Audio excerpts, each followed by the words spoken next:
Baik, ketemu lagi dalam inisiasi pembelajaran sistem informasi. Baik, saya akan coba masuk ke bagian kedua di inisiasi pertama ini tentang komponen dalam sistem informasi itu sendiri ya.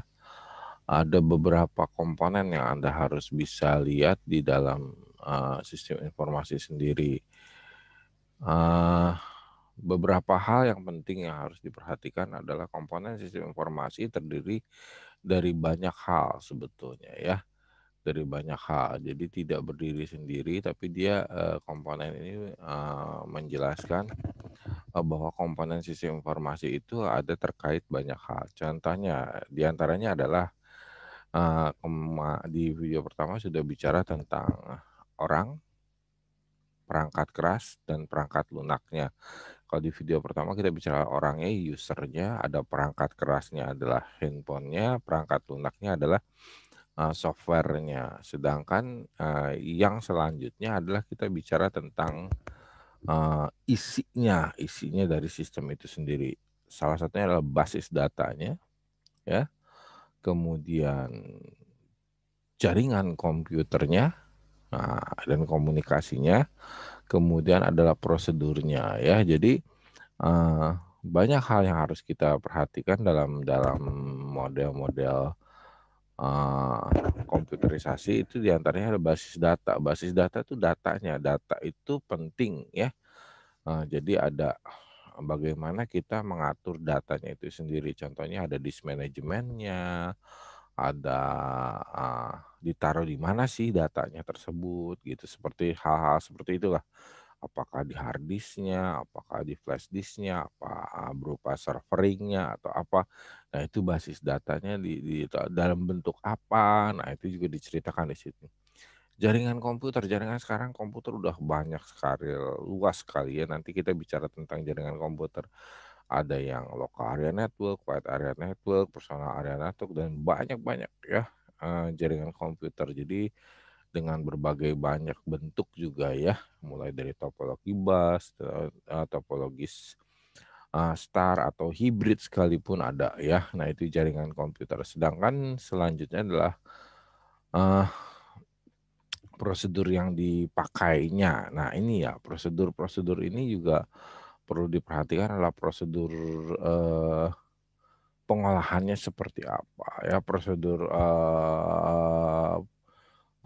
pengembangannya seperti apa. Nah ini adalah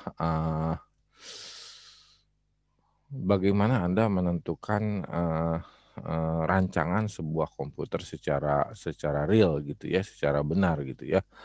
Uh, Baik, itu dari komponennya, itu komponennya. Jadi di komponen itu ada orang, ada perangkat keras, ada perangkat lunak, itu yang kemarin. Sekarang ada basis data, ada jaringan komputer, dan ada prosedurnya ya.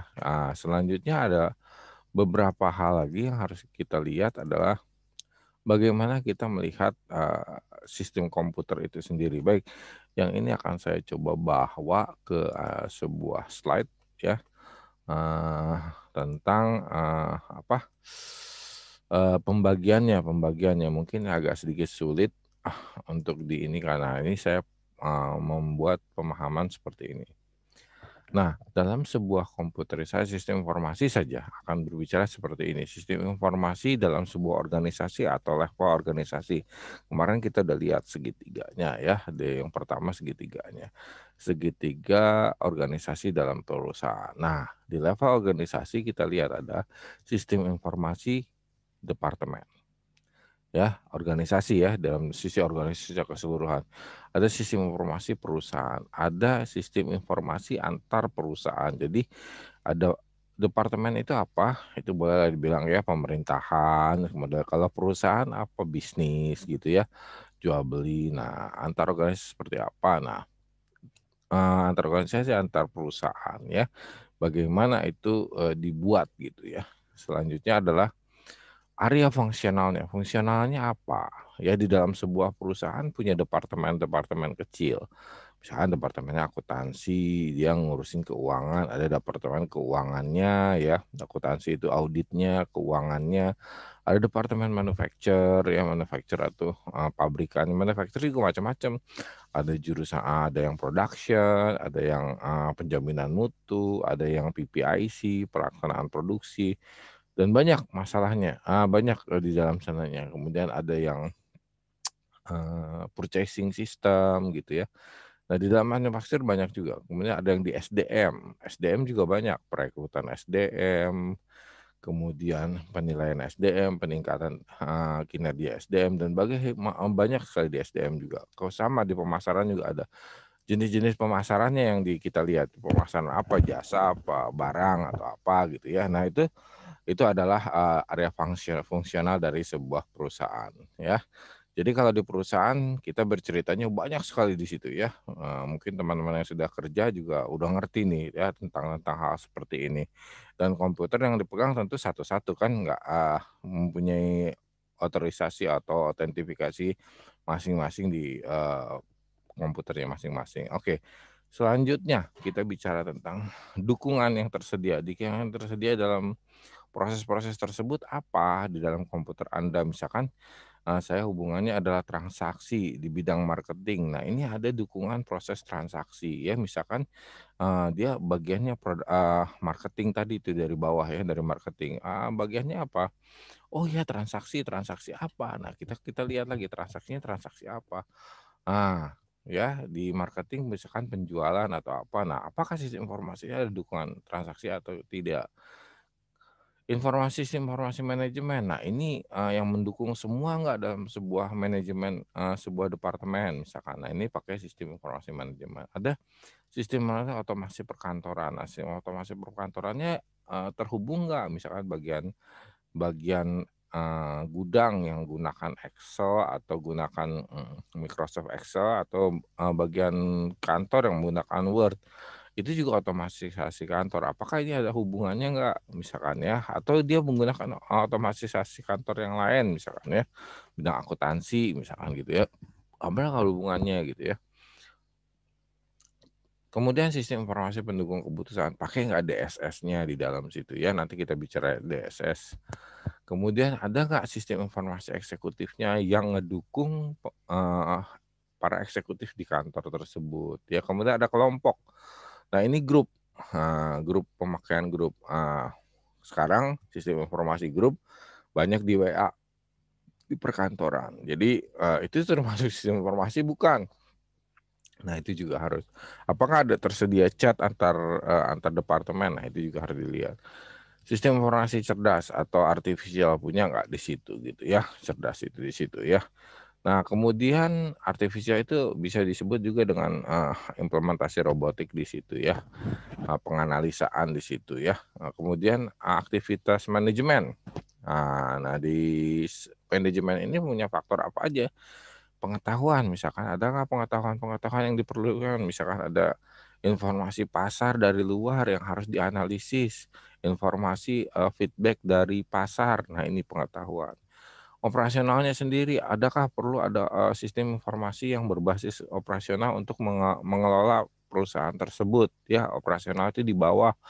Banyak sekali sistem operasional yang harus dikembangkan di dalam sebuah perusahaan manufacture misalnya gitu ya. Baik operasional mesin, baik operasional,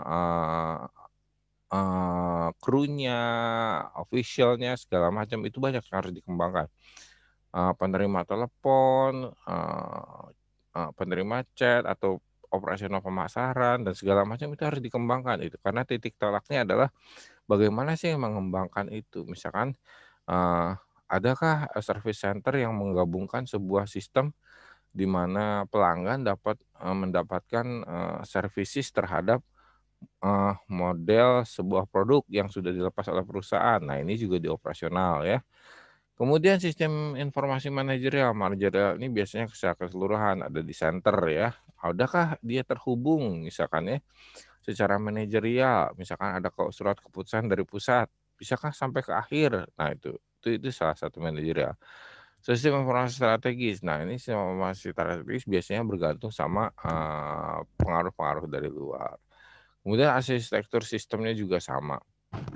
Kita berbasis mainframe, mainframe itu adalah mesin besar, server besar yang mempunyai database yang besar sekali, di mana semua data perusahaan ada di situ.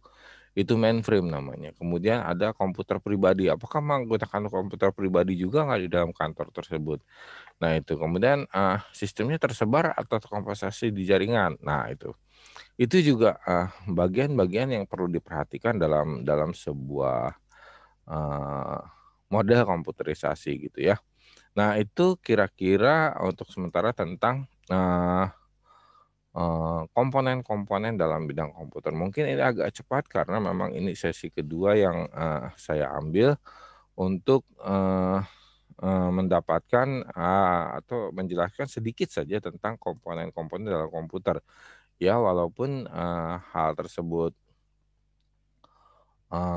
cepat, saya harap bisa masuk ke dalam model tersebut. Nah, ada lagi sebagian yang kita mau coba tentang yang lebih bagus lagi adalah bagaimana kita mendapatkan tadi istilah prosedur dengan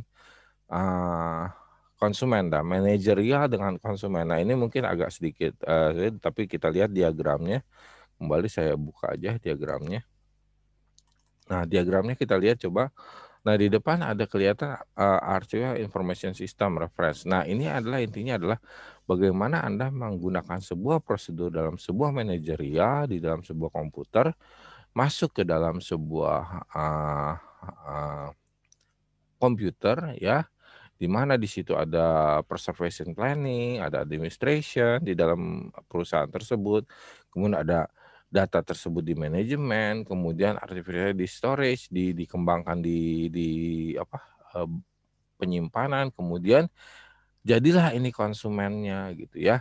Sedangkan yang dari administration sendiri adalah mengelola manajemennya gitu ya. Nah ini yang disebut dengan prosedur perusahaan, prosedur pekerjaan, kemudian di manajemen. Nah, bagaimana customer-nya bisa mendapatkan nilai-nilai dari sebuah perusahaan secara besar gitu ya, secara memuaskan gitu ya. Nah ini. Nah, baiklah, sampai sini dulu kira-kira penjelasan saya tentang manajemen komputerisasi. Kita lanjutkan dengan pertemuan inisiasi-inisiasi berikutnya. Terima kasih sudah menyaksikan. Tetap sehat di rumah, tetap menjaga kesehatan, dan patuhi protokol kesehatan. Salam sehat.